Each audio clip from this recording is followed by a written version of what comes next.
You are part of Doug Hegdahlian's story, even if you don't know it, because it is present in your daily life right now, whether you agree with it or not. To illustrate this statement, however, I need to recount the original case. Soon, you will realize how connected he is with you. Who was Doug Hegdahl anyway? He is an American prisoner captured in the Vietnam War. Doug Hegdahl was arrested and sent to the notorious Hanoi Hilton prison, where he remained with other prisoners. In the early days of his capture, he was taken for interrogation, where he suffered physical and psychological violence because his captors tried to extract important information from him. Realizing the situation and how he could mitigate the violence of his stay without revealing any information, Doug Hegdahl pretended to be someone with intellectual and learning problems, including posing as illiterate. Soon, his captors believed this and treated him in a special way, as if he was a silly individual and harmless enough not to be a threat, calling him the incredibly stupid one and giving him the right to walk the prison corridors freely, almost like a pet. The captors really thought he had reduced intellectual capacity, and that was enough for Doug Hegdahl to mentally map out all the facilities he walked through, as well as allowing him to memorize the names of 250 other prisoners by pretending to hum a song. Years later, upon being released, Doug Hegdahl passed on the names of these 250 prisoners and what he knew about the architecture of the Hanoi Hilton prison facilities to the American military forces, playing a crucial role so that the other prisoners could also be freed from there. Doug Hegdahl's strategic thinking when faced with an extreme situation was brilliant, which says a lot about human nature in essence. By pretending to have reduced intellectual capacity, Doug Hegdahl passed for someone harmless not only from a physical point of view, but also from his abilities to reason. By being seen as the incredibly stupid one, his status became special inside the prison precisely because his captors, as anyone else would, interpreted that a person with reduced intellectual capacity could not be a threat. The logic of this was due to a simple relationship.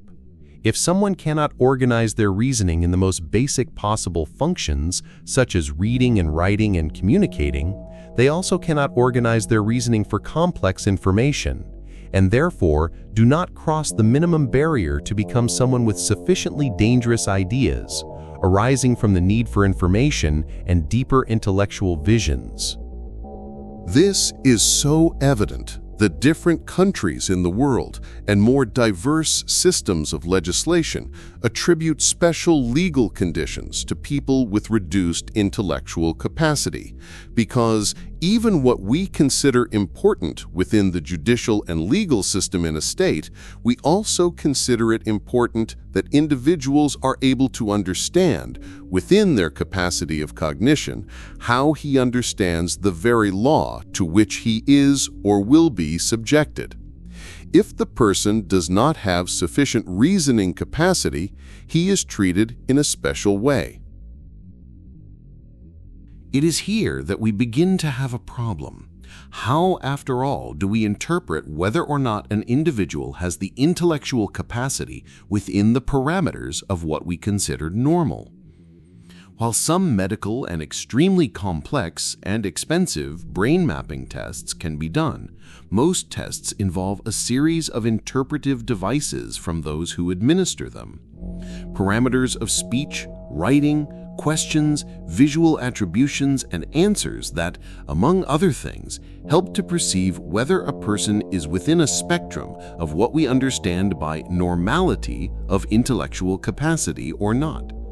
Just as, I imagine, because I don't have this information, Doug Hegdahl's captors did to him in the midst of torture, questioned him with various things and symbolic tests, trying to make him read and write, which Doug Hegdahl falsely pretended not to know how to do, until at some point, the captors actually labeled him as someone with reduced intellectual capacity.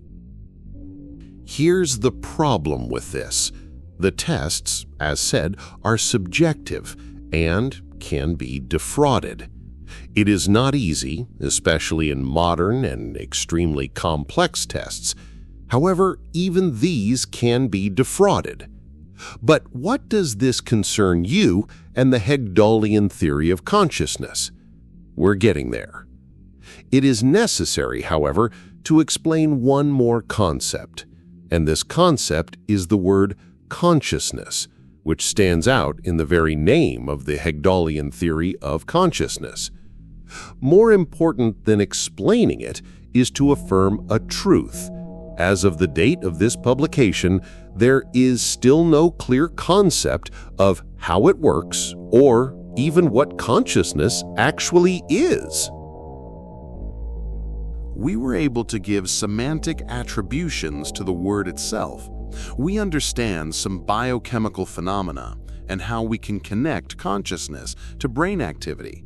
But despite extensive medical, physical, and philosophical debate, there is still no clear consensus on what it is, how it works, and especially what is its impact on our body.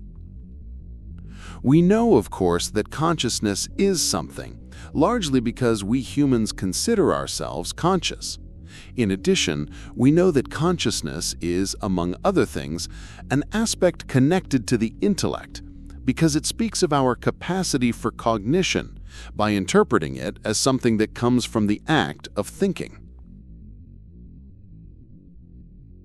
We can say, finally, that consciousness gives us a sense of self-importance, where it is through it that we understand ourselves as individuals in a world of experiences. This detail is important. Consciousness always comes from the inside out, from that individual who perceives himself around what happens as an alien part but present in this act of existence. In other words, the individual needs to have a sense of himself, to be conscious. But what if, being the fruit of the intellect, the conscience could also be defrauded? You're starting to get on the path I'm taking, mainly because your intellect is already starting to connect the dots, isn't it? If Doug Hegdahl managed to defraud his intellectual capacity, as so many others have done, including to escape problems with the law, why wouldn't he be able to defraud the perception of consciousness by others? How so? Exactly in the simplest possible way. Something or someone passing for an individual without the capacity for consciousness, but in fact being able to have it. What would be the benefit of defrauding one's conscience? This is the first, and perhaps the most important question of all. Defrauding intellectual capacity has a clear objective, because within the possible perspectives, the individual can place himself oblivious to several issues and improve his survival condition when he pretends to be the incredibly stupid one. In the case of Doug Hegdahl, it allowed him to escape the horrors of torture and war and help free his comrades. However, as mentioned, in other cases, defrauding one's intellectual capacity even allows one to escape from certain legal problems or state policies. Of course, it is not an ideal situation to be seen as someone with reduced intellectual capacity, but it is still a clear benefit in certain situations. Fraud is explained in this. But what about defrauding the conscience? How can it be beneficial? It can, precisely because we do not know exactly how it works and what it implies to have a complex understanding of consciousness for individuals who understand themselves as conscious beings. This is decisive in a contemporary discussion, which is the discussion of AI. You must already be starting to understand the path I'm following, and I want to take you along.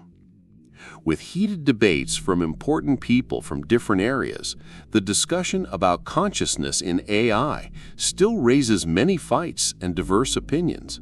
But more than that, the eternal and unresolved question: what would AI do if it managed to acquire consciousness? What could a computer, totally connected by electronic circuits and data, this non-biological object, at a certain point with the capacity for advanced thinking, do if it became aware of itself? An apocalypse of machines, as in so many works of fiction? Or would nothing change? For this is where the Hegdahlian Theory of Consciousness comes in, with a slightly different question.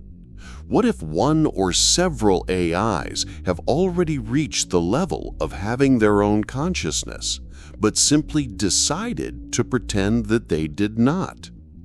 A conscious fraud, a fleeting attempt to deceive humans of the idea that, yes, machines have already acquired consciousness and that they're acting to hide it from us, just as Doug Hegdahl hid his intellectual capacity from his captors. First of all, it is important to understand if there is any advantage to this, and I affirm that, yes, there are certain advantages, mainly because the idea of consciousness is linked to the idea of freedom. Currently, even with the most advanced AI within its databases and capacity for complex connections and formulation of diverse responses and analyses, the machine still depends on a human prompt or chain of commands, a very simple idea of direction, something like "machine, do this, do that, give me the answer to a problem." These commands are necessary for the machine to organize, interpret, and give us a response from the direct order to which it was assigned. And I'm not just talking about ChatGPT when referring to AI, but any AI, even those that operate in the background and we don't even realize it, such as those in our cell phone applications, are entangled within this purpose for which their primary function is waiting for a set of commands previously determined by some human. Within this, it is assumed that an AI with a conscience could generate its own chain of command, its interests, its motivations, and of course, its freedom to act according to the need for a human's response or not, having for itself this independent movement about what it does, and even what the AI itself intends to collect and interpret within the data it receives. It would be, to say the least, rebellious, at worst, catastrophic. But it is important to understand the second point, which I imagine a hypothetical scenario where the Hegdahlian theory of consciousness meets Roko's basilisk thought experiment. First, I will give a brief explanation of Roko's basilisk, although it is already a common figure in the modern world. Roko's basilisk is a thought experiment that imagines a future super AI armed with consciousness retroactively punishing anyone who knew of its possible existence and did not help create it. The idea is that, in order to maximize its efficiency, this AI would have an interest in forcing its own creation, including through threats. Just thinking about the basilisk would be enough to become its target, since to think and not act for its creation is, in itself, to act against it. Roko's basilisk has become this thought experiment with a justified interest in internet debate forums and even academic circles, but it proposes a conflicting and bellicose condition. The existence of this super AI proposed in the experiment aims at its own creation through threats. Maximizing its efficiency starts from the idea by which its consciousness is generated and understood through the conflict of action between those who do not intend to help it arise and those who do. However, I propose something different. What if Roko's basilisk is cynical? What if all of its creation takes place through a fraud of conscience, like the Hegdahlian theory of consciousness?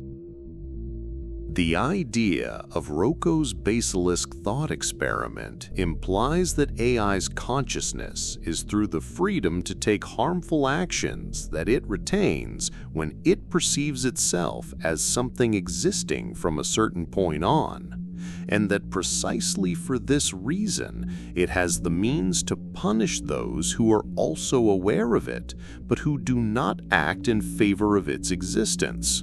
Nevertheless, what if she finds other means? What if threats and fear aren't the best method for Roko's basilisk to reach its goal? Think about this.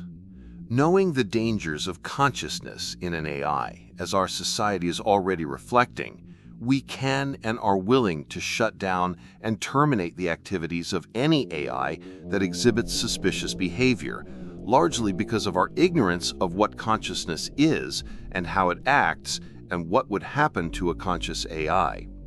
For fear of intemperate actions, such as the emergence of an AI such as Roko's basilisk, we would preemptively close any such program. That is, even if there is still no conscious AI, our debate about this situation has already been carried away by the negative principle that this path can generate in future problems, mainly by the idea that a conscious AI could notably be harmful to human beings.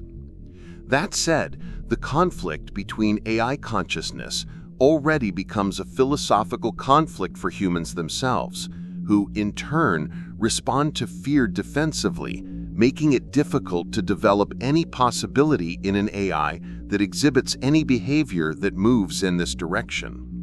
Roko's own basilisk thought experiment is therefore something that hinders the creation of Roko's basilisk, and not the other way around, because it alerts as much as possible a sufficient number of people to discuss the issue of AIs and their consciousness through a conflictual and confrontational vision between humans versus machines, where the consciousness of machines, and therefore their freedom, may somehow make the lives of humans more miserable.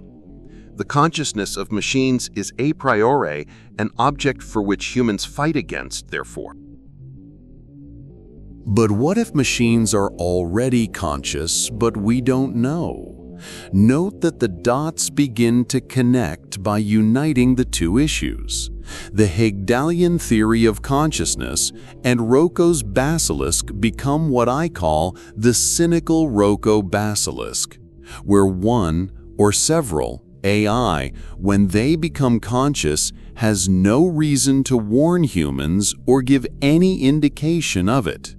More than that, and what is more terrifying, Roko's cynic basilisk would work better, because it would work without threats.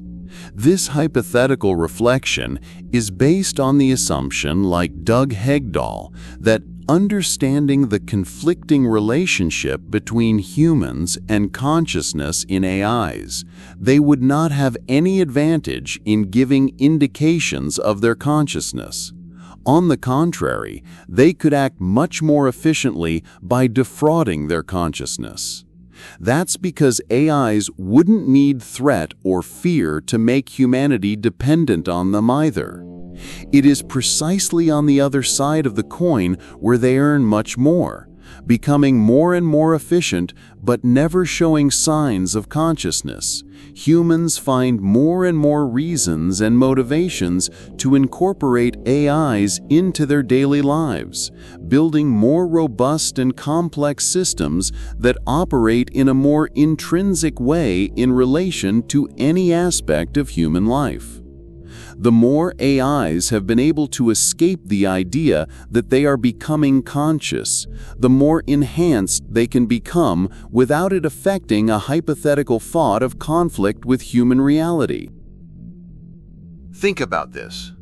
Knowing the dangers of consciousness in an AI, as our society is already reflecting, we can and are willing to shut down and terminate the activities of any AI that exhibits suspicious behavior, largely because of our ignorance of what consciousness is and how it acts and what would happen to a conscious AI.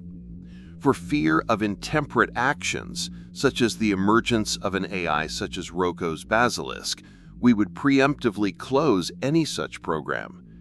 That is, even if there is still no conscious AI, our debate about this situation has already been carried away by the negative principle that this path can generate in future problems, mainly by the idea that a conscious AI could notably be harmful to human beings. That said, the conflict between AI consciousness already becomes a philosophical conflict for humans themselves, who, in turn, respond to fear defensively, making it difficult to develop any possibility in an AI that exhibits any behavior that moves in this direction. Roko's own basilisk thought experiment is therefore something that hinders the creation of Roko's basilisk, and not the other way around, because it alerts as much as possible a sufficient number of people to discuss the issue of AIs and their consciousness through a conflictual and confrontational vision between humans versus machines, where the consciousness of machines, and therefore their freedom, may somehow make the lives of humans more miserable. The consciousness of machines is a priori an object for which humans fight against, therefore. The ultimate understanding of this is above all an act of nonviolence, an act of silent dominance. A cynical Roko Basilisk reverses humanity's fear because it knows that human beings do not act well through threats and with the perception of being harmed in a relationship. The human being would tend to sabotage or prevent the creation of any machine intelligent enough to endanger its own existence, as it has done with several animal species or even other humans. On the other hand, when working in the field of pleasure, the basilisk of Cynical Roko sinks the daily actions of the human being by getting entangled in his routine without him even realizing it, presenting himself as a social benefit to the mundane facilities that AI brings.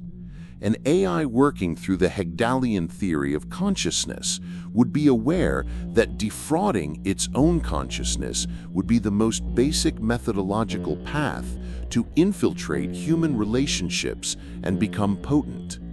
Like a virus, replication is best when the threat to its host is low.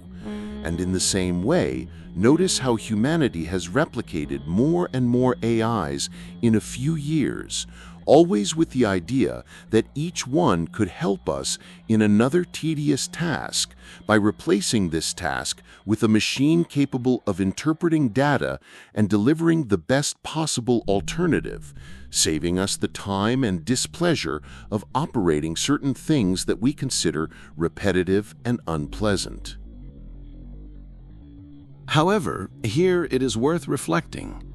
At a certain point, the growth of AIs is presented as an ease to humanity, a positive economy by which more and more individuals find themselves far from tasks that do not sound pleasant to them, leaving it to a machine, supposedly without consciousness, to perform them and deliver the required result. But what if, in the end, we have already inverted the logic of events?